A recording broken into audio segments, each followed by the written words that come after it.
फिलहाल इधर बात कर लेते हैं। त्रिपिटाका चैंटिंग फेस्टिवल, इसका 20th, अच्छा हाँ, त्रिपिटाका जब भी दिखे इसका मतलब होता है बुद्धिज्म से रिलेटेड है। बुद्धिज्म में बेटा टोटल 3 मेन टेक्स्ट है। टेक्स्ट मतलब पता है ना, बुक। अब 3 टेक्स्ट को कहा जाता है त्रिपिटाका। यहां पर पिटाका का मतलब होता है बास्केट। पिटाका का मतलब क्या हुआ?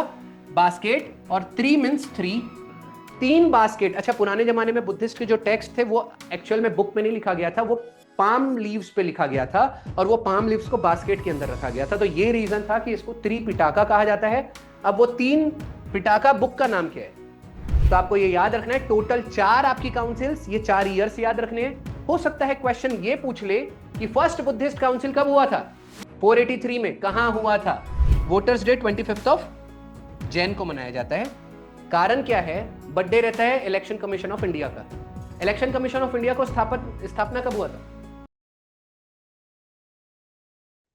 चलिए, हमने लास्ट वीक बहुत अच्छे से रेड फोर्ट के बारे में देख चुका था, देख लिया था ना? किसने बनाया था रेड फोर्ट को? उस्ताद अहमद लाहौरी। ये चलिए ठीक है। फिलहाल यूनेस्को ने अपनी 20वीं इस साल की मीटिंग जो थी, किसकी थी? इंटेंजिबल हेरिटेज कमेटी की, जो कहां रखी गई थी? दिल्ली में। दिल्ली के अंदर कहां रखी गई थी? रेड फोर्ट में। तो आपको ये याद रखना है, रेड फोर्ट को 2007 में यूनेस्को साइट का दर्जा मिला था। इस बार हो सकता है ऐसा सिंपल क्वेश्चन आ जाए, इतना चीज हो जाएगा, हम आगे बढ़ेंगे, ठीक है? मैं फिर से रिपीट कर देता हूं, यूनेस्को की मीटिंग कहां रखी गई थी? दिल्ली में। दिल्ली में कहां गई थी? रेड फोर्ट में। और रेड फोर्ट जो कि एक यूनेस्को साइट है, जिसको 2007 में ऐड किया गया था। रेड फोर्ट के बारे में हमने लास्ट इसमें ही देख लिया था। वैसे मैंने लिखाया था 1639, कहीं सोर्सेज में लिखा है 1639। वैसे तो याद रखना है, रेड फोर्ट कब से कब तक बन के तैयार हुआ था? 1638 से 48 के बीच में। पुराना नाम क्या था? किला मुबारक। ये हमने लास्ट वीक में ही देख लिया था। आर्किटेक्ट कौन था? अहमद लाहौरी। यही रीजन है कि दो जो मेन गेट है दिल्ली अपना रेड फोर्ट का, उसका एक का नाम है लाहौरी गेट और एक का नाम है दिल्ली गेट। रेड फोर्ट के अंदर एक हॉल था, मीटिंग हॉल, जहां पर रॉयल मीटिंग्स चला करती थी। किनकी? मुगल्स की। उसे कहा जाता है, उस हॉल का नाम हो जाएगा दीवाने खास। इसी दीवाने खास हॉल के अंदर एक थ्रोन रखा गया था, जहां पर मुगल एम्पेयर्स बैठा करते थे। उस थ्रोन का नाम है पिकॉक थ्रोन। इतनी चीजें आपको पता होनी चाहिए। सब लोग लिख, ये हमने अगर लास्ट टाइम लिख लिया होगा तो मैं आगे बढ़ जाऊंगा। डन। चलिए, शाहजहां के बारे में, शाहजहां ने क्या क्या बनाया है? जैसे किंग ऑफ आर्किटेक्ट्स कहा जाता है। शीश महल, जामा मस्जिद और मोती मस्जिद, ये तीनों चीज किसने बनाई है? शाहजहां ने। याद रखिएगा, मोती मस्जिद कहां पर है? आगरा में है। अच्छा, उन्होंने ताजमहल तो बनाया ही है, ताजमहल के अलावा आगरा फोर्ट भी बनाया है, ठीक है? इस बार मुगल एम्पेयर से हो सकता है क्वेश्चन पूछा जाए ये वाली चीज पर। क्वेश्चन क्या है? मनसबदारी सिस्टम भारत में इंट्रोड्यूस किसने किया था? अकबर ने।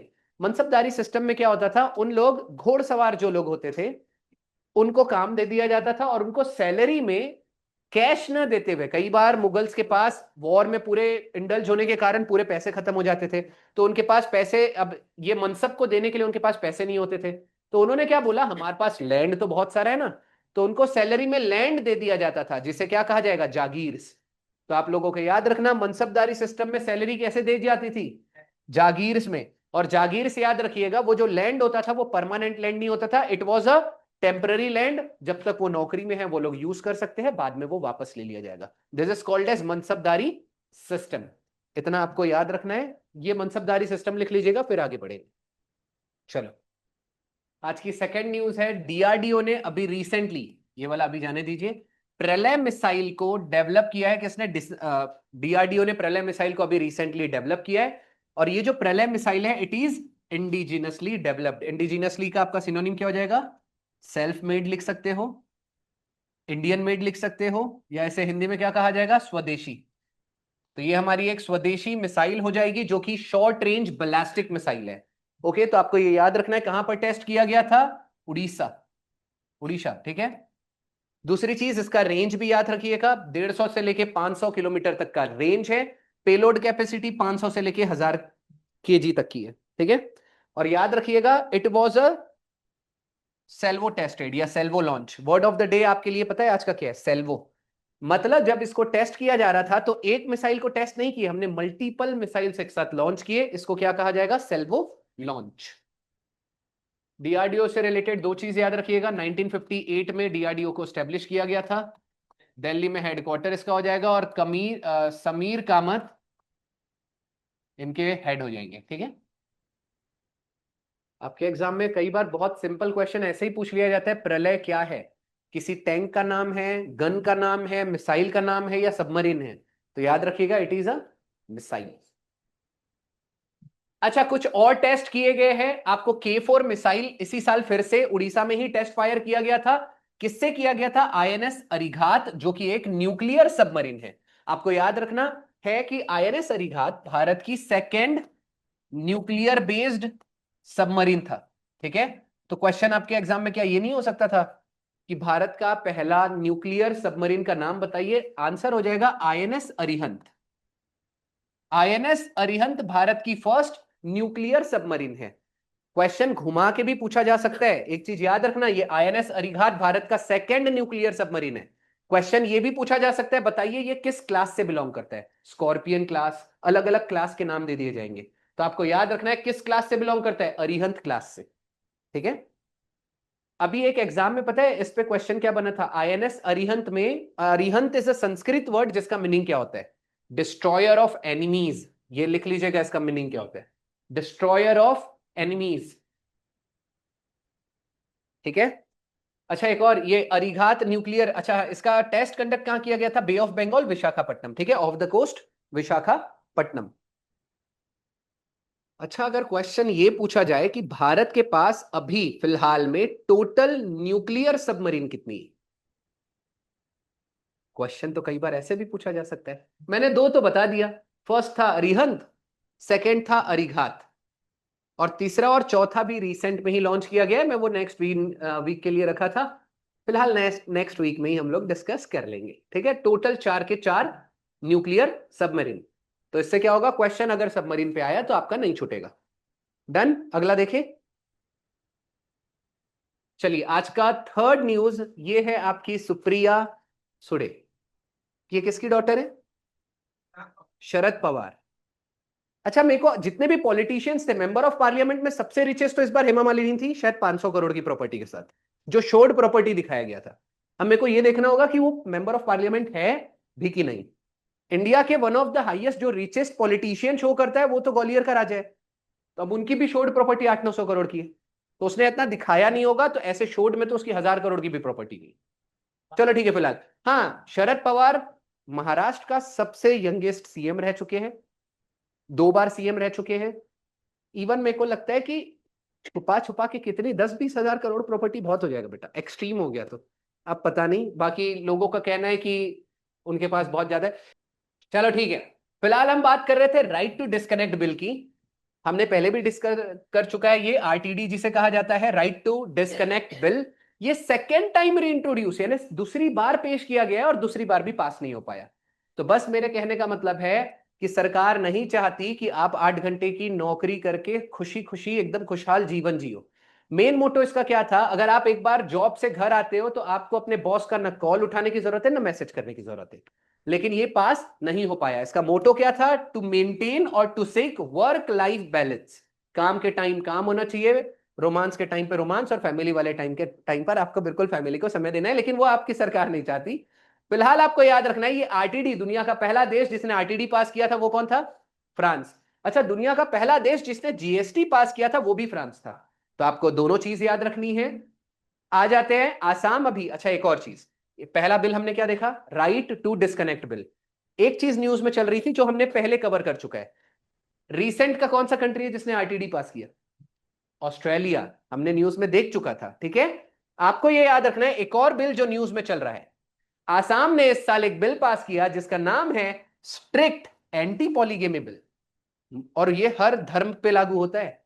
पॉली का मतलब होता है मल्टीपल, गेमी का मतलब होता है शादी। मतलब अब आसाम के लोग एक से ज्यादा शादी नहीं कर सकते, चाहे आप कोई भी धर्म के हो, मुस्लिम भी क्यों ना हो, क्योंकि मेरे ख्याल से मोमेडियंस दे आर, उनके धर्म में ये अलाउड है कि इधर मतलब बहुत ज्यादा वो मल्टीपल शादी कर सकते हैं। ठीक है, तो ये आपको याद रखना है। Anti polygamy, word of the day, monogamy का मतलब होता है एक शादी। We are Hindus, we are living in Hindustan. यहां एक ऐसा हो रहा है कि आप केवल एक ही शादी कर सकते हैं, लड़की का अच्छा भी आपका ही है, बुरा भी आपका ही है। खानदान में हमारे तो यही बताया गया है ना कि शादी बेटा सिर्फ एक बार होती है। चलो बिल्स का बैकग्राउंड देख लेते हैं। बिल्स का बैकग्राउंड देख लेते हैं। इंट्रोडक्शन ऑफ बिल, आर्टिकल हो जाएगा 107, ये हमने पहले ही कर चुका है। Joint sitting 108। मनी बिल आपका 2 आता है, 109 में भी आता है, 110 में भी आता है। 109 में क्या किया गया है, स्पेशल प्रोसीजर दी गई है मनी बिल की। अब स्पेशल प्रोसीजर का मतलब क्या है, मनी बिल केवल लोकसभा में इंट्रोड्यूस हो सकता है, ये उसकी स्पेशल प्रोसीजर है। तो आपको याद रखना है ये आर्टिकल 109 में दिया हुआ है, और मनी बिल की डेफिनेशन 110 में दिया हुआ है। फाइनेंस बिल आपके दो होते हैं, फाइनेंस बिल 1, फाइनेंस बिल 2, दोनों आर्टिकल 117 है, बस क्लॉज 1 और क्लॉज 3 का फर्क है। इतनी चीजें आपको याद रखनी है बिल वाले आर्टिकल्स में। आर्टिकल 112 बजट, आर्टिकल 112 क्या हो जाएगा आपका, बजट। बट याद रखना 112 में बजट वर्ड कहीं यूज नहीं किया गया है, वहां पर यूज किया गया है एनुअल फाइनेंशियल स्टेटमेंट, ये याद रखिएगा। और याद रखने का तरीका क्या है बजट का, बजट एक साल के लिए पेश किया जाता है, एक साल में 12 महीने होते हैं, तो 12 की जगह 112 लिख देना है। ठीक है, चलो अगला देख लेते हैं। और अच्छा हाँ, ये मैं ये जो 112 बजट आर्टिकल 100 जरूरी नहीं है 112 दिया जाएगा आपके ऑप्शन में, हो सकता है ऑप्शन 202 भी दे दे, ये भी बजट है। 112 जो बजट है वो देश की बात कर रहा है, केंद्र सरकार वो जो पेश करती है, और 202 जो है वो राज्य सरकार की बात करता है। तो लिख लीजिएगा आर्टिकल 202 भी बजट है, बट वो स्टेट के लिए। चलिए न्यूज नंबर 4।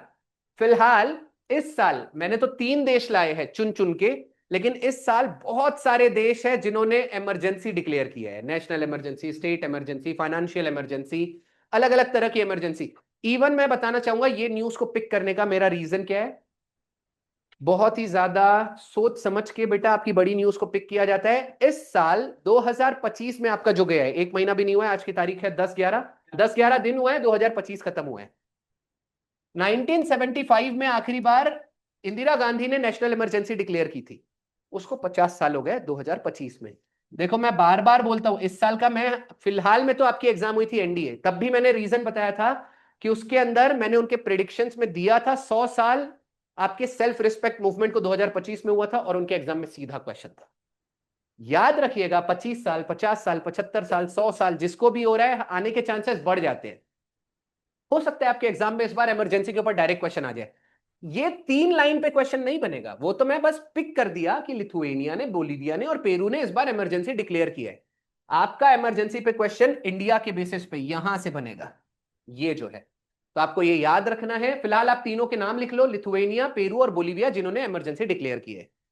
उसके बाद आपका मेन क्या है क्वेश्चन, हो सकता है ये पूछ ले कि भारत के संविधान के किस पार्ट में इमरजेंसी मेंशन किया गया है। पार्ट हो जाएगा 18, कौन से लेके कहां तक की आर्टिकल्स हैं, 352 से लेके 360 तक। आर्टिकल के रेंज पे भी क्वेश्चन होता है, ये रेंज याद रखिएगा।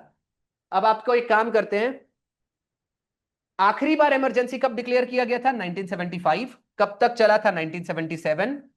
आपको याद रखना है इमरजेंसी जैसे ही खत्म हुआ वैसे ही एक कमेटी अपॉइंट की गई थी जिसका नाम था शाह कमेटी या शाह कमीशन, जिसने इन्वेस्टिगेट की थी कि इंदिरा गांधी ने कैसे गुंडापा दिखाया था।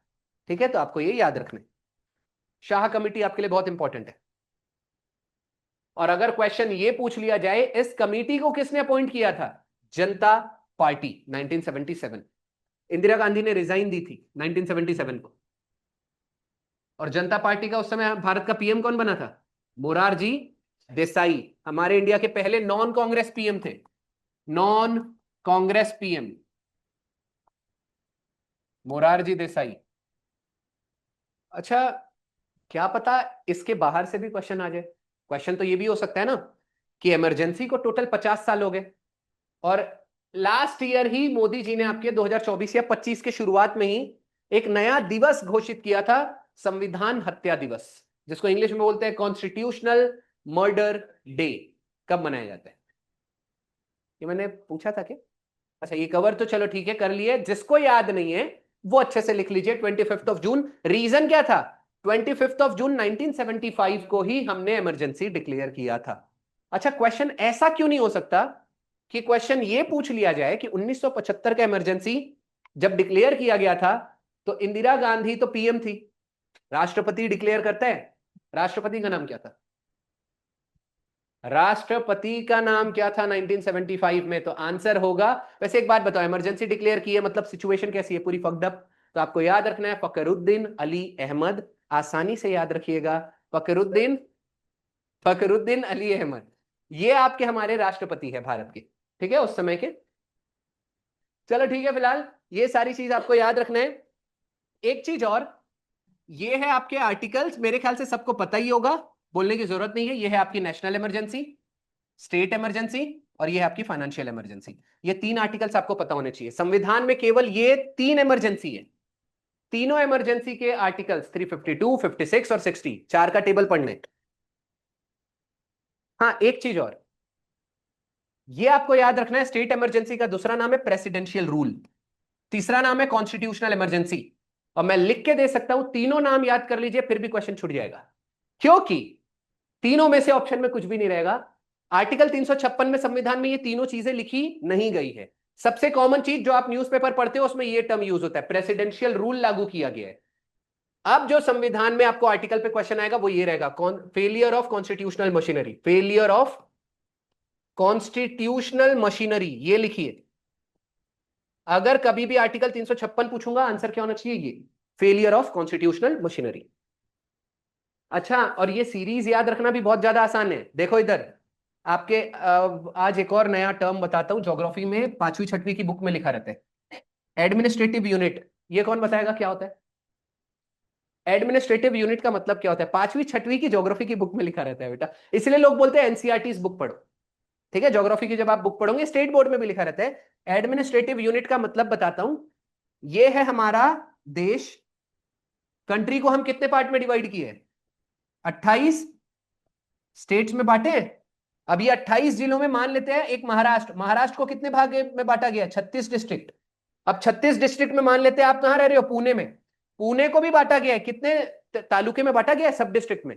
ये है एडमिनिस्ट्रेटिव यूनिट। कंट्री के अंदर स्टेट, स्टेट के अंदर डिस्ट्रिक्ट, डिस्ट्रिक्ट के अंदर सब डिस्ट्रिक्ट, सब डिस्ट्रिक्ट के अंदर टाउन सिटीज जो भी होता है, इसको क्या कहा जाता है? Administrative unit. अब मैं बोल रहा हूं सबसे बड़ा क्या? देश। देश के बाद क्या आया? स्टेट। लॉजिकली पहला आर्टिकल ही देश के लिए, नेशनल, नेशनल मतलब नेशन, नेशन मतलब देश, देश के अंदर क्या आता है? स्टेट। और आखिरी में आएगा पैसा। तो आपको याद रखना है 352, 356 और 360। एक क्वेश्चन बहुत फेमस है आर्टिकल 360 के ऊपर, क्वेश्चन पूछा गया था, आर्टिकल 360 कितने बार लागू किया गया है? आंसर है 0। एक बार भी भारत में फाइनेंशियल इमरजेंसी लगी ही नहीं। हाँ, क्वेश्चन अगर यह पूछा जाए कि 352 का उपयोग कितने बार हुआ है, अभी मैंने बताया था 3 बार। आज तक नेशनल इमरजेंसी 3 बार लगाई गई है, फाइनेंशियल इमरजेंसी एक भी बार नहीं लगी है, मतलब कि 0। और 356 मतलब कि प्रेसिडेंशियल रूल। देखो मैं बता रहा हूं, ये आपको रट्टा मारना है, और ये तो सबको याद रहता है। प्रेसिडेंशियल रूल भारत में 130 से ज्यादा बार लगा है। क्वेश्चन क्या आ सकता है 356 के ऊपर? बताइए, भारत का पहला राज्य जहां पर प्रेसिडेंशियल रूल लागू किया गया था वो था पंजाब। लिख लीजिएगा, पहला राज्य जहां पर 356 लागू किया गया वो था पंजाब। क्वेश्चन ये भी पूछा जा सकता है, बताइए आर्टिकल 356 का उपयोग किस राज्य में सबसे ज्यादा बार किया गया है, मतलब किस राज्य में प्रेसिडेंशियल रूल सबसे ज्यादा लगाया गया है? आंसर होगा मणिपुर। ये ना हमने पिछले साल के करंट अफेयर में देखा। ठीक है, इतना आपको याद रखना है। चलो एक आखिरी फैक्ट बता देता हूं और यहीं पर इमरजेंसी खत्म करते हैं। यह है 356 का सबसे फेमस क्वेश्चन। 356 अगर कहीं लागू किया गया है, उसकी मैक्सिमम लाइफ 3 ईयर होगी। लिख लीजिए, कितने साल? 3 साल। 3 साल से ज्यादा प्रेसिडेंशियल रूल लागू नहीं हो सकता। चलो डन। अगला देख लेते हैं, आज का पांचवा न्यूज। हमने बहुत बार डिस्कस किया है आईबीसीए। आईबीसीए हमने बहुत बार डिस्कस कर चुका है, चलो लेकिन इस साल की मीटिंग हो रही है, फिर से डिस्कस कर लेते हैं। हो सकता है आप लोग बेटा भूल गए हो। फिलहाल इस साल आईबीसीए, या जिसको ग्लोबल बिग कैट अलायंस कहा जाता है, उसकी मीटिंग 2026 की दिल्ली में होने वाली है। अनाउंस किसने किया है? भूपेंद्र यादव। भूपेंद्र जोगी नहीं है ये, भूपेंद्र यादव आपके एनवायरमेंट मिनिस्टर है। ठीक है, इसके अलावा देख लेते हैं आईबीसीए। आईबीसीए का मोटो क्या है? 7 बड़ी बिल्लियों को कंजर्व करना। 7 बड़ी बिल्लियां मैंने पहले ही बता चुका है, टाइगर हो गया, लायन हो गया, चीता हो गया, लेपर्ड हो गया, स्नो लेपर्ड हो गया, प्यूमा हो गया, जैगवार हो गया। ये 7 बड़ी बिल्ली को कंजर्व करना इसका मोटो है। आईबीसीए को लॉन्च किसने किया था? मोदी ने। कब किया था? 2023 में। मैं बता रहा हूं 2022 में क्यों लॉन्च नहीं हुआ या 2025 में क्यों लॉन्च नहीं हुआ, क्योंकि रीजन है हमने प्रोजेक्ट टाइगर लॉन्च किया था, याद है कब किया था? 1973, तारीख क्या थी? 1 अप्रैल। यही रीजन है, इसको 50 साल बेटा 2023 में हुआ।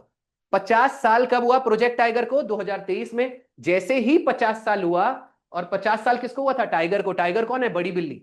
तो याद रखना, मोदी जी ने कसम खाई थी कि 2023 से लेके अगले 5 सालों के अंदर, मतलब 2028 के अंदर, भारत में बड़ी बिल्लियों का जो तादाद है, पॉपुलेशन है, उसको बढ़ा दिया जाएगा। और उसके लिए मोदी जी ने 150 करोड़ लॉन्च किए हैं।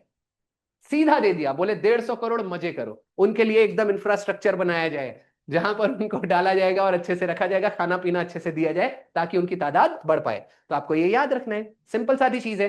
फिर से बता देता हूं आईबीसीए के बारे में, कब लॉन्च हुआ? 2023। मोटो क्या था? 7 बिलियन का पॉपुलेशन बढ़ाना। कब तक बढ़ाया जाएगा? 2028 तक। कितने करोड़ रिलीज किए हैं? 150 करोड़। 7 बिलियन के नाम तो मैंने बता चुका हूं, और इस साल की मीटिंग आपकी दिल्ली में हुई है। ये है आपका आईबीसीए, लिख लीजिएगा। हाँ, भारत में ये दो लोग नहीं पाए जाते, जैगवार और प्यूमा, बाकी सारी बिल्लियां पाई जाती है।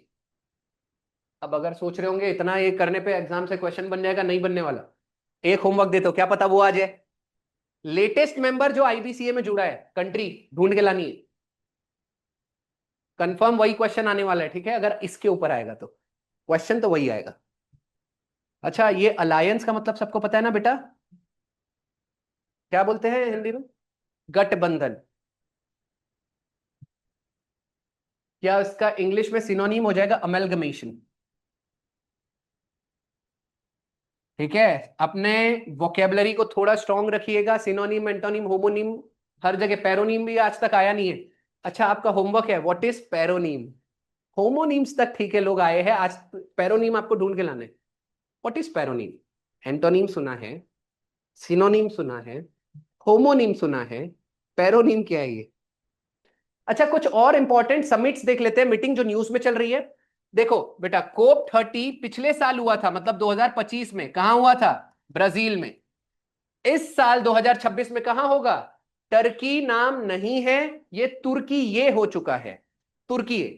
अब आ जाते हैं, COP31 हो जाएगा, और COP32 इथियोपिया 2027 का। मतलब 30, 31, 32, किसी पे भी क्वेश्चन आए आप लोग रेडी हैं? ये तो बहुत बार देख चुके हैं। ब्रिक्स की लास्ट टाइम कहाँ हुई? ब्राजील में। G7 का हुआ था कनाडा में, और G20 का हुआ था अमेरिका में। यहां पर जी का मतलब है ग्रुप ऑफ 20, ग्रुप ऑफ 7।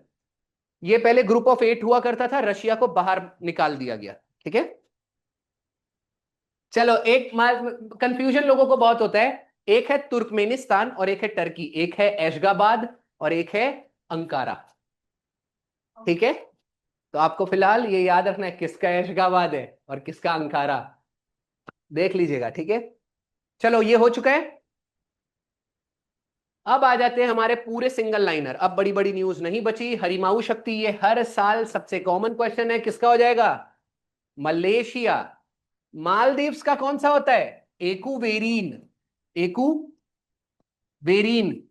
एक चीज और, अमेरिका की 4 एक्सरसाइज देखो बेटा, दो तो टाइगर पे है, tiger claw, tiger Trump. Trump मत लिख देना, TRIUMPH। अब देखो, ये दो हो गई। इसके अलावा क्या होता है? युद्ध अभ्यास। इसके अलावा क्या होता है? वज्र प्रहार। ये चार की चारों लिख लेना। एक एग्जाम में क्वेश्चन पूछा गया था, विच among the following exercise is not conducted between USA and India? तो आपको चारों पता रहेगी, तभी वो क्वेश्चन बना पाओगे। ज्यादा से ज्यादा एक्सरसाइज याद रखिए। यूनाइटेड किंगडम के साथ देख लेते हैं। एक तो हो गया आपका कोंकण एक्सरसाइज, एक हो गया आपका अजय वॉरियर एक्सरसाइज, एक हो गया आपका रेनबो एक्सरसाइज। ठीक है, 3 एक्सरसाइज मैंने आपको यूके के साथ बता दिया। धर्म गार्डियन, वीर गार्डियन, सैन्यु मैत्री, जीमैक्स। ये चार की चारों किसके साथ होती है? जापान। खान क्वेस्ट और नोमैडिक एलिफेंट दोनों होता है मंगोलिया। नोमैडिक एलिफेंट बहुत बार पूछ चुका हूं, खान क्वेस्ट बहुत दिन से मैंने यूज नहीं किया था, याद रखिएगा खान क्वेस्ट। ये सारी मिलिट्री एक्सरसाइज है, कोई भी एक एक्सरसाइज पूछेंगे आपको ये सब याद रखना है। साडा तानसिक। साडा तानसेन एक्सरसाइज, ये शायद बहुत दिन से मैंने यूज नहीं किया है, आपको याद रखना है ये होता है सऊदी अरब के साथ। ठीक है, आपका होमवर्क है eastern bridge. Eastern bridge exercise आपको ये याद रखना है मतलब ढूंढ के लाना है किसके साथ होता है ईस्टर्न ब्रिज। आज हमने काफी ज्यादा मिलिट्री एक्सरसाइज जल्दी जल्दी देख लिए। अच्छा, कौन मुझे बताएगा समुद्र शक्ति किसके साथ होता है? वेरी गुड, इंडोनेशिया लिख लीजिए। शक्ति एक्सरसाइज किसके साथ होता है? वेरी गुड, किसके साथ बेटा? फ्रांस के साथ। ठीक है, मित्र, फ्रांस नहीं है, मित्र है बेटा। चलो लिख देता हूं, ये दो लिख लीजिए, मित्र। मित्र है, वेरी गुड, श्रीलंका के साथ। और मित्र का सिनोनिम होता है दोस्त, तो दोस्ती 16 भी श्रीलंका। तो ये दो एक्सरसाइज श्रीलंका के साथ भी याद रखनी है, मित्र एक्सरसाइज। और याद रखना मैत्री अलग हो गया, मैत्री एक्सरसाइज किसके साथ है? थाईलैंड के साथ। थोड़ा बहुत कंफ्यूजन हो सकता है, मैत्री भी है, मित्र भी है, शक्ति भी है, गरुड़ शक्ति भी है, समुद्र शक्ति भी है। समझ में आ रहा है? गरुड़ शक्ति किसके साथ होता है? आज के लिए इतना ही, आज ज्यादा बात नहीं करना। हाँ, नहीं। ग... अच्छा चलो एक बात बताओ, वरुण एक्सरसाइज किसके साथ होता है? फ्रांस के साथ। ठीक ठीक ठीक, अगला देख लेते हैं। Cutlass express. सर आज जाने दो ना सर। ठीक है, कटलेस एक्सप्रेस लिख ही लो। ठीक है, CUT, कट, LASS लास, कटलेस एक्सप्रेस ये होता है बेटा सीशेल्स।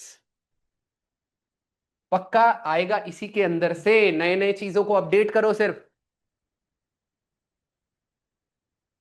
डन। सेशल्स का कैपिटल विक्टोरिया। ठीक है, विक्टोरिया तो रानी थी।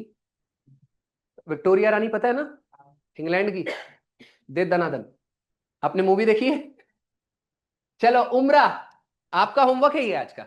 उम्रा इज एसोसिएटेड विद, आंसर बता देता हूं, इस्लाम है, बट व्हाट इज उम्रा?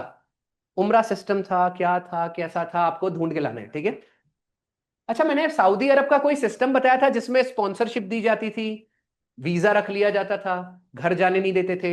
सऊदी अरब ने बैन कर दिया था वो सिस्टम अभी इसी साल। बेटा आप एक बार चेक कीजिएगा वो सिस्टम का नाम क्या है। दोनों इस्लाम से रिलेटेड है, गल्फ कंट्रीज हमने देखी थी। GCC स्टेब्लिश हुआ था 1980s में, ये अभी लास्ट वीक या उसके पहले वाले वीक का है। ठीक है, चलो डन, ये हो चुका है तो आगे बढ़ेंगे। ये आपका होमवर्क है, उम्रा क्या है मैं, चलो ठीक है।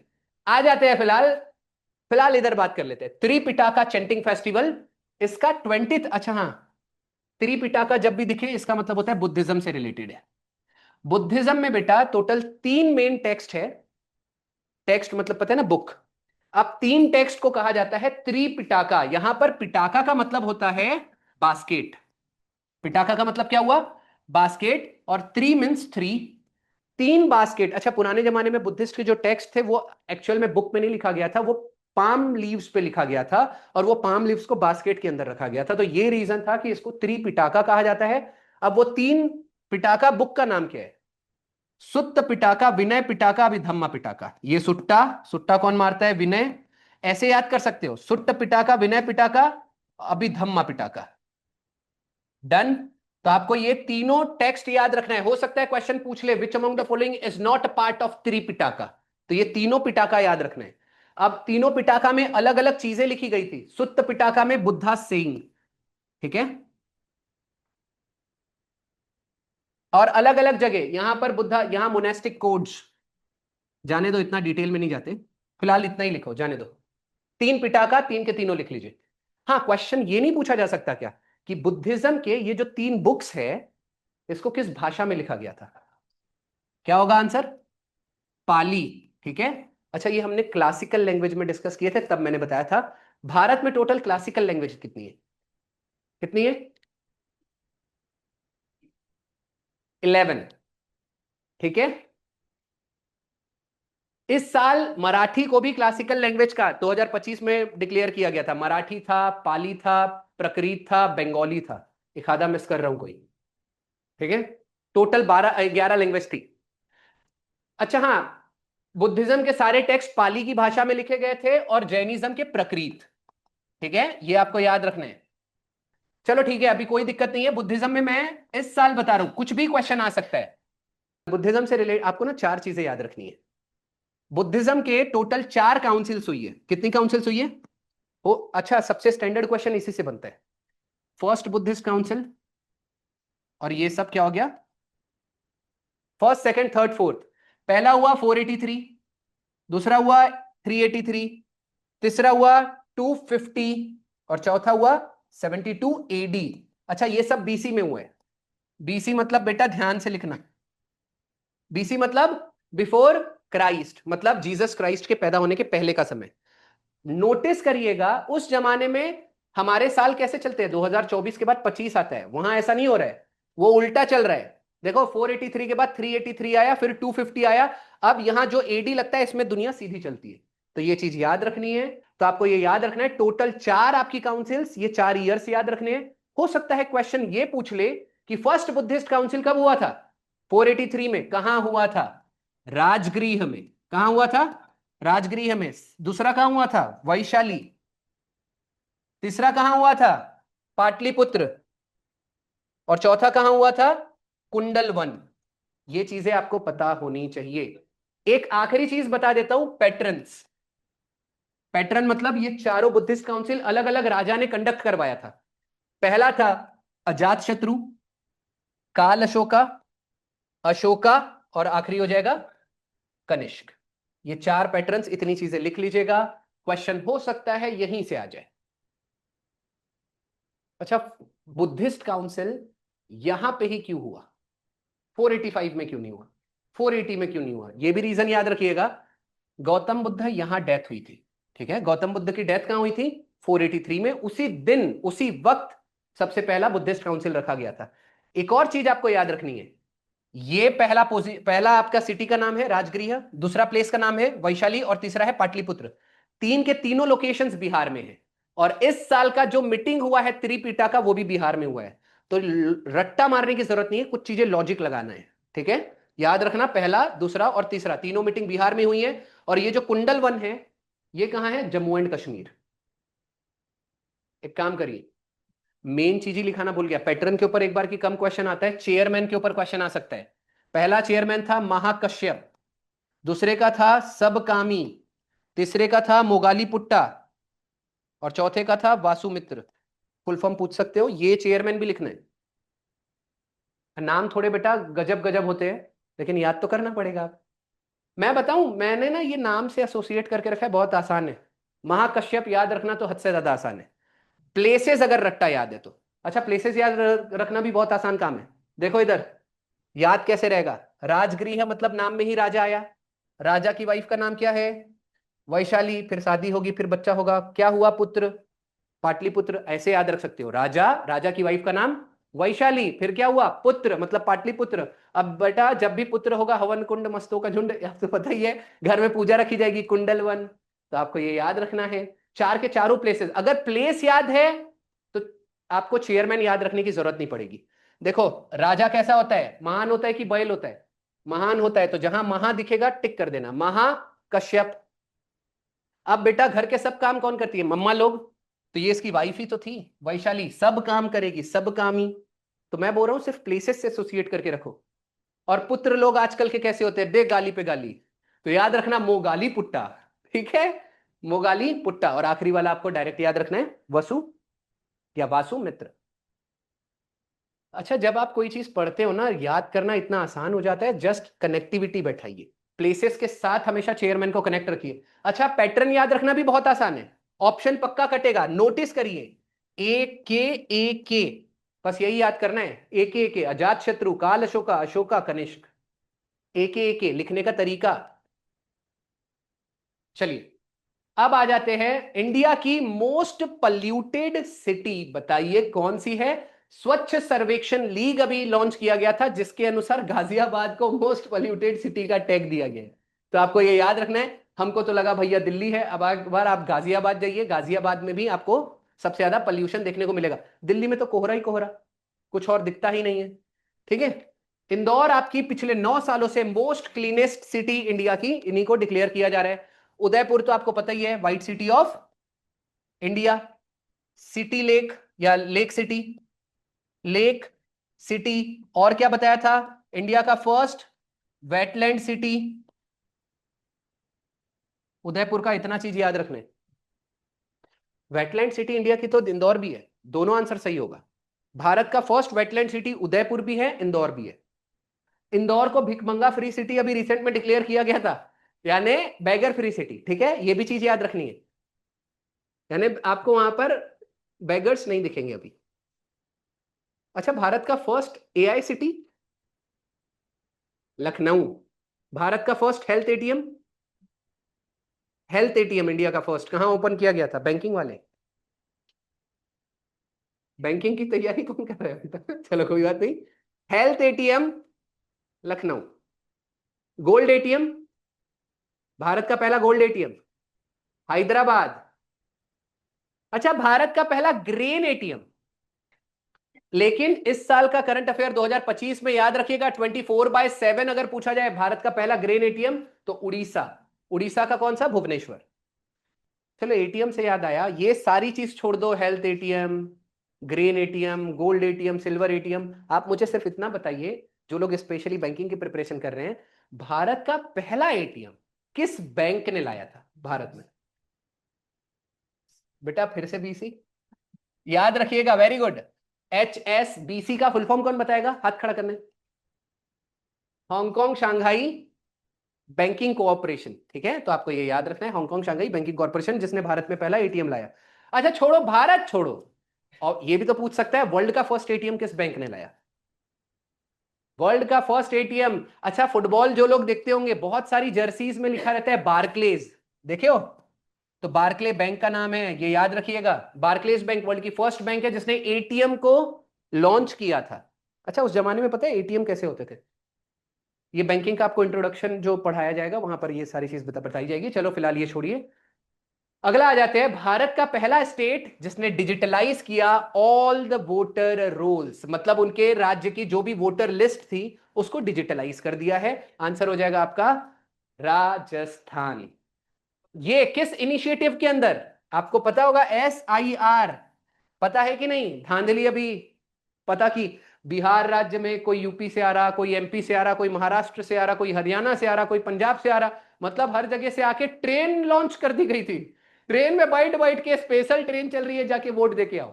तो याद रखिएगा, इलेक्शन कमीशन ऑफ इंडिया को करना क्या था कि भाई उसको नल एंड वॉइड डिक्लेयर करो, फिर से री इलेक्शन करा दो। उन्होंने क्या बोला, अब जो हो गया थोड़ा जाने दो। अब एक हम नई एक इनिशिएटिव लॉन्च कर रहे हैं जिसका नाम होगा SIR, जिसके अंडर महाराष्ट्र के लोग महाराष्ट्र की वोटर लिस्ट में अपना नाम लिखा देंगे। इसका एक हमारे पास रिकॉर्ड होगा, मतलब ये वाले लोग कहीं और जाके वोट नहीं कर सकते। मुझे एक बात बताइए, SIR सबको पता होगा ना? ये हो गया हो तो आगे बढ़ जाते हैं। अच्छा, वोटर से मुझे याद आया, वोटर्स डे 25 को मनाया जाता है। कारण क्या है? बर्थडे रहता है इलेक्शन कमीशन ऑफ इंडिया का। इलेक्शन कमीशन ऑफ इंडिया को स्थापना कब हुआ था? 25 जनवरी 1950, 25 का डबल। ठीक है। अच्छा, क्वेश्चन तो ये भी पूछा जा सकता है, भारत में पहली बार जनरल इलेक्शन कब हुआ था? 1950? गलत, 1951। जनरल इलेक्शन 1951 में हुआ था, और आपका जो लोकसभा है वो 1952 को बना था। एक चीज और आपको याद रखना है, जनरल इलेक्शन जो 1951 में करवाए गए थे, उसके टोटल 75 साल 2026 में हो रहे हैं। तो अब सोचो कितनी सारी चीज चल रही है। 75 साल आपके 2025 में सुप्रीम कोर्ट को हो गए, 75 साल आपके इलेक्शन को हो गए, 100 साल आपके UPSC को हो गए, 350 साल आपके तेज बहादुर की बर्थ एनिवर्सरी इस साल गई। हो सकता है सिख के गुरु के ऊपर क्वेश्चन आ जाए, क्रोनोलॉजिकल ऑर्डर 1 से लेकर 10 तक, सिर्फ करके रख लो। बहुत सारी चीज, जिसको 50-55 साल हो रहा सब मैंने बता दिया। ठीक है, अगला देख लेते हैं फिलहाल। अच्छा, क्या पता क्वेश्चन ये क्यों नहीं पूछा जा सकता कि 1951 में, इंडिया का क्वेश्चन के अंदर ही क्वेश्चन डाल देंगे कि 1951 में भारत में पहली बार जनरल इलेक्शन हुए थे। क्यों नहीं हो सकता कि वो आपको क्वेश्चन पूछे, फर्स्ट जनरल वोटर का नाम बताइए, फर्स्ट वोटर ऑफ इंडिया जिसकी डेथ 2022 में हुई थी, लेट 2022 में, जो था हिमाचल प्रदेश का। होमवर्क है, भारत का फर्स्ट वोटर, इंडिपेंडेंट इंडिया के फर्स्ट वोटर का नाम। वैसे तो ये करंट अफेयर जब चलता है ना तभी आता है। आपको पता है 2010 के आसपास, जब भी वो आपका थोड़ा आधार कार्ड लॉन्च हुआ था, मेरे पास 30,000 क्वेश्चंस की बुक है। उस साल क्वेश्चन ये पूछा गया था, भारत का फर्स्ट आधार कार्ड जिसको इशू किया गया था उसका नाम बताइए। वो उस साल का क्वेश्चन था। मैं बोल रहा हूं किसी को भी 50-55 साल होते हैं ना, तो ऐसे वाहियात क्वेश्चन आ जाते हैं। और मैं वाहियात के लिए भी आपको रेडी करा देता हूं बेटा। अगर क्वेश्चन ऊपर नीचे आगे पीछे कैसे भी पूछे, ये आपको सोचना चाहिए। चलिए फिलहाल आगे देख लेते हैं। Which country is set to host squash world cup third time straight in a row? मतलब तीसरी बार लगातार स्क्वॉश वर्ल्ड कप होस्ट कर रहा है भारत। क्वेश्चन अगर ये पूछेगा स्क्वॉश वर्ल्ड कप की most successful team Egypt, last time कब हुआ था? 2023। होस्ट किसने किया था? इंडिया ने। क्वेश्चन अगर ये पूछा जाए स्क्वॉश वर्ल्ड कप का फर्स्ट एडिशन कब हुआ था? 1996। किसने होस्ट किया था? मलेशिया। इतना मोर देन इनफ हो जाएगा। हाँ, अगर किसी को ये नहीं पता कि स्क्वॉश क्या होता है, तो बेटा रैकेट होता है, टेनिस का बॉल होता है, दीवार होती है, दो प्लेयर्स होते हैं, दीवार में मार मार के खेलो। एक बार मैं मारूंगा, एक बार वो मारेगा। ठीक है, डन। चलिए, नेशनल पॉल्यूशन कंट्रोल डे कब रहता है? 2 दिसंबर को। 14 दिसंबर को रहता है बेटा मंकी डे। ठीक है, नेशनल नहीं, वर्ल्ड मंकी डे है ये। अच्छा एक बात बताइए, जानवर आ चुका है मंकी, याद रखिएगा 3 मई को लेपर्ड डे रहता है। तो एक दो और जानवर बता देता हूं। ये 10th आपके लूसेंट बुक में भी नहीं दिया है, और ये एग्जाम में क्वेश्चन पूछा गया था। 10 अगस्त को क्या रहता है? Lion day. और 12 अगस्त को क्या रहता है? ये पूछा तो नहीं गया, लेकिन क्या पता पूछ ले, एलिफेंट डे। ठीक है, तो इतनी चीजें, 4 जानवर आपको आज बताया गया है। ये चीजें आपको याद रखनी है। कल नेशनल यूथ डे है, ये कोई भूलेगा नहीं। 12 जैन को क्या रहता है? National youth day. यही रीजन है क्योंकि 1863 में स्वामी विवेकानंद पैदा हुए थे वेस्ट बंगाल के अंदर। अच्छा, स्वामी विवेकानंद का रियल नेम पता है क्या है? नरेंद्र नाथ। ठीक है, दत्त। इतना बड़ा नाम था, नरेंद्र नाथ दत्त। अच्छा, ये उनके मम्मा ने रखा था। उनकी मम्मा का नाम, टेंशन लेना ही नहीं है, पूछेंगे ही नहीं। वापस आते हैं। चलो अगला देख लेते हैं। यूनिसेफ की अभी न्यूज आ रही है, ये देख लीजिएगा। यूनिसेफ का अगर क्वेश्चन, ध्यान से पढ़िएगा, अगर क्वेश्चन पूछा जाए यूनिसेफ का ब्रांड एम्बेसडर कौन है फॉर चाइल्ड राइट्स, तो आंसर हो जाएगा कीर्ति सुरेश। लेकिन अगर, हाँ कीर्ति सुरेश, चाइल्ड राइट्स के लिए। ठीक है, लेकिन अगर क्वेश्चन ये पूछा जाए कि यूनिसेफ का ब्रांड एम्बेसडर नेशनल लेवल पे कौन है, तो आयुष्मान खुराना। करीना कपूर पुराना हो चुका है बेटा, है ना। आपको ये याद रखना है, माधुरी दीक्षित भी न्यूज में चल रही। अच्छा हाँ, तो इसका एक और रियल आंसर है ये। और अगर क्वेश्चन पूछा जाएगा यूनिसेफ का ब्रांड एम्बेसडर कौन है, तो आंसर क्या हो जाएगा? आयुष्मान खुराना। इनकी अभी मूवी आई थी, वेम्पायर वाली, कौन सी थी? थामा। कैसी लगी? हाँ, मजा नहीं है? मेरे को तो अच्छी लगी यार। मैं ऐसे ही बैठा हुआ था, बोर हो रहा था, मैं बोला चलो देख लेते हैं। ठीक है, दोनों ने एक दूसरे का पता नहीं, चलो ठीक है। फिलहाल माधुरी दीक्षित अभी न्यूज में चल रही है। न्यूज में इसलिए चल रहे हैं क्योंकि उड़ीसा हैंडलूम का ब्रांड एम्बेसडर इनको बुलाया गया है। तो उड़ीसा हैंडलूम याद रखिएगा, वहां की गवर्नमेंट ने, ये आपकी और ज्यादा इंपॉर्टेंट न्यूज हो जाती है। उड़ीसा हैंडलूम की ब्रांड एम्बेसडर कौन हो जाएगी? माधुरी दीक्षित। कैटरीना कैफ तो पता ही है, मालदीव्स। मालदीव्स की ब्रांड एम्बेसडर। और थाईलैंड के कौन हो जाएंगे? सोनू सूद। चलो ठीक है। यूनिसेफ को स्टैब्लिश कब किया गया था? 1946। PETA's person of the year award किसको मिला है? ये हो जाएगा रवीना टंडन को, आपको याद रखना है। ठीक है बेटा, रवीना टंडन। फिलहाल याद रखिए। अच्छा, मुझे नहीं पता, पेटास पर्सन ऑफ द ईयर आप मोस्टली देखिए इंडियन सेलिब्रिटीज को मिलता है। जॉन अब्राहम को मिला है, आलिया भट्ट को मिला है, दीपिका पादुकोण को मिला है, रवीना टंडन को मिल गया है। तो हमेशा इसके लिए बेटा क्राइटेरिया बहुत सिंपल है, कुत्ता बिल्ली को बचा लो, आपको PETA person of the year मिल जाएगा। Person of ethical treatment of animals, ऐसा ही कुछ है इसका। ठीक है, तो आपको कुल मिला के एनिमल्स के खिलाफ, एनिमल्स के प्रति, खिलाफ नहीं, एनिमल्स के प्रति आपको क्या थोड़ी कर्टसी दिखानी है, हाँ लीनियंसी दिखानी है, तो आपको ये मिल जाता है। ठीक है, हो चुका है ये PETA person of the year. ये बेटा लाइमेट नहीं है, ये क्लाइमेट है। ठीक है, क्लाइमेट चेंज परफॉर्मेंस इंडेक्स, इसमें इंडिया का रैंक क्या है? आंसर हो जाएगा 10th। आपका अगर क्वेश्चन पूछा जाता है स्किल इंडेक्स में इंडिया का रैंक क्या है, तो 25वां।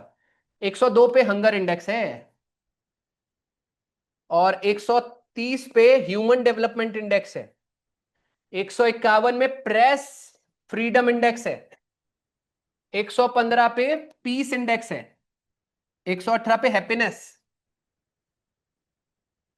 96 पे करप्शन। इतनी चीजें आपको याद रखना है, ठीक है। अच्छा, ये ह्यूमन डेवलपमेंट इंडेक्स याद रखिएगा। मतलब ह्यूमन डेवलपमेंट के लिए कि भारत में इसके बहुत सारे पैरामीटर्स हैं। मतलब आपकी लिविंग कंडीशंस कैसी है, वर्किंग कंडीशन कैसी है, तो मतलब कुल मिला के पथेटिक। तो ये आपको याद रखना है। 130th नंबर पे हम लोग है।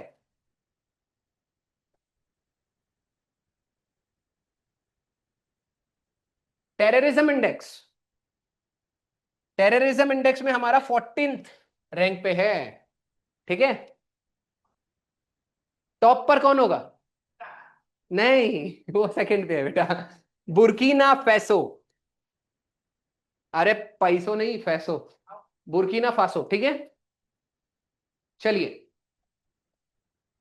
चलो, बेस्ट डेयरी फार्मर अवार्ड या फार्मर ऑफ द ईयर भी इसी को कहा जाता है, अरविंद पाटिल को दिया गया है, ठीक है। ये आपको याद रखना है। बानू मुश्ताक तो मैंने पहले ही बता चुका है, लास्ट ईयर का इंटरनेशनल बुकर प्राइज कौन सी बुक के लिए? The heart lamp, the heart lamp. अच्छा, मुझे कौन बताएगा इंडिया की फर्स्ट, ओवरऑल पूरे भारत की फर्स्ट इंडियन मतलब जिसको इंटरनेशनल बुकर प्राइज मिला? वो बुकर प्राइज था, ये इंटरनेशनल बुकर प्राइज है। दोनों में फर्क है, चलो अभी बता देता हूं। बुकर प्राइज और आईबीपी में फर्क क्या है? बुकर प्राइज ओरिजिनल बुक के लिए दिया जाता है, ये बड़ा प्राइज है। भले ही नाम में इंटरनेशनल लिखा हुआ है, लेकिन अगर आपको क्वेश्चन पूछा जाए दुनिया का सबसे बड़ा अवार्ड बुक के क्षेत्र का, आंसर क्या होगा? Booker prize. तो बुकर प्राइज ओरिजिनल बुक के लिए दिया जाता है और इंटरनेशनल बुकर प्राइज ट्रांसलेशन के लिए दिया जाता है। अच्छा, इसी साल के एग्जाम में ना ये क्वेश्चन आ चुका है, बानू मुश्ताक। किसी एग्जाम में बानू मुश्ताक का क्वेश्चन आया था और मैंने बोला था हाईली चांसेस बानू मुश्ताक के इसीलिए है क्योंकि भारत के इतिहास में पहली बार हुआ है कि जो मेन ओरिजिनल बुक थी उसकी ऑथर भी इंडियन थी और बानू मुश्ताक जिन्होंने मतलब ट्रांसलेटर थे वो भी इंडियन थे। तो आपको ये याद रखना है, बानू मुश्ताक की बुक का नाम क्या है? The heart lamp. और आज तक केवल दो इंडियंस को मिला है। 2023 में गीतांजलि श्री को मिला था, लिख लीजिएगा, गीतांजलि श्री। इनकी बुक का नाम था the tomb of sand, the tomb of sand, यानी रेती की कब्र, रेत की कब्र, ठीक है। अच्छा, ये TOMB में बी साइलेंट होता है और TOM को टॉम नहीं टुम पढ़ा जाता है, ठीक है, टुम ऑफ सेंड। डन। और अगर क्वेश्चन पूछा जाए बुकर प्राइज भारत की पहली महिला, अरुंधति रॉय, उनकी बुक का नाम? बेटा ये सब पता होना चाहिए, आपके बुक्स के ऊपर क्वेश्चन आते हैं। The God of small things, सब लोग अपडेट कर लो। फिर से बोल रहा हूं, the God of small things book किसने लिखी थी? अरुंधति रॉय। कौन सा अवार्ड मिला था? Booker prize. चलो, 18वां क्वेश्चन है आपका। एक तो रिपीट हो गया है, ग्लोबल पीस इंडेक्स। अभी बताओ इंडिया का पीस इंडेक्स में क्या है? अभी बताया था, हाथ खड़ा करना है। पीस इंडेक्स दो ही लोगों का हाथ खड़ा है, हाँ। 115। Happiness index 118। ओके, आपको बताना है HDI 130। Human development index, corruption अगले हफ्ते पूछूंगा, फिर देखेंगे, ठीक है बेटा, अभी तो सबने ठीक है। क्वेश्चन यहां पूछा जा रहा है कि अभी रसिया से आपके रशियन प्रेसिडेंट आए थे बेटा। रशियन प्रेसिडेंट का नाम है व्लादिमीर पुतिन। तो क्वेश्चन पूछा जा रहा है कितने तोपों की सलामी उनको दी गई? बेटा जब भी कोई, हाँ, 15, 17, 19, 21। 19 गलत है, 21 आंसर है। जब भी कोई विदेशी राष्ट्रपति भारत में आता है, वैसे ही वो उस कंट्री का हेड है, तो उसको 21 तोपों की सलामी मिलती है। अगर वाइस प्रेसिडेंट होगा तो 19 तोपों की सलामी मिलेगी, पक्का। अगर ऑप्शन में वाइस प्रेसिडेंट भी ना दे, बोले कि उनका फॉरेन अफेयर मिनिस्टर आया है, उसको कितने तोपों की सलामी मिलेगी? 19, ठीक है, याद। और 21 तोपों की सलामी भारत के राष्ट्रपति को भी मिलती है हर साल 26 जनवरी को, ठीक है। इसको गन सल्यूट कहा जाता है, ठीक है। इसको हॉल ऑफ एक और चीज बताना चाहूंगा, 21 जनवरी को हर साल भारत में फ्लैग होस्ट कौन करता है? President of India. और 15 अगस्त को करता है बेटा PM। ये याद रखना है, पहले राष्ट्रपति को मौका दिया जाता है और 15 अगस्त। इसका भी रीजन है क्योंकि 15 अगस्त 1947 को जब भारत आजाद हुआ था तो ऑफिशियली पहली बार फ्लैग को होस्ट किसने किया था? जवाहरलाल नेहरू ने। तो वो प्रथा बन गई। अब हेड ऑफ द कंट्री दो लोग होते हैं। हेड ऑफ द कंट्री कौन लोग होते हैं? नॉमिनल हेड कहा जाता है प्रेसिडेंट को, और रियल हेड कहा जाता है पीएम को। तो ये दोनों हेड को एक एक दिन दे दिए। 26 जनवरी किसको अलॉट किया गया है? इंडियन प्रेसिडेंट को। इसी के साथ आपका करंट अफेयर खत्म होता है। धन्यवाद।